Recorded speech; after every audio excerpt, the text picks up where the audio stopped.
We are, as the famous line from the Massachusetts Constitution says, a government of laws, not of men. We are governed by the laws that Congress enacts, not by the unexpressed intent of whoever wrote them. And if they meant up when they said down, that's their problem. Frankly, if the legislative history is utterly clear about that, too bad. We're governed by the laws. So that's point one. You shouldn't be worried about their intent anyway. You should be worried about what was promulgated to the people. That's what they're governed by. But secondly, even if you were interested in legislative intent, are you going to find that in legislative history?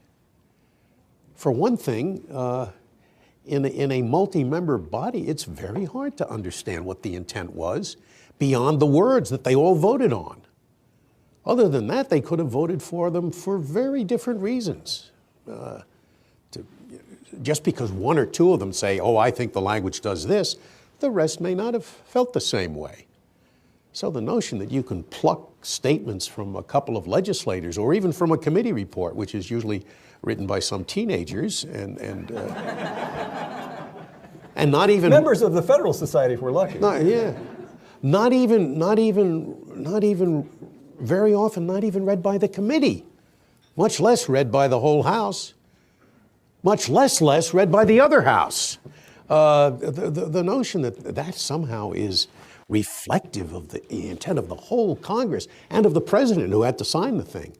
I mean, it truly is the last surviving fiction in American law. There would be a lot of fictions, you know. This is a fiction.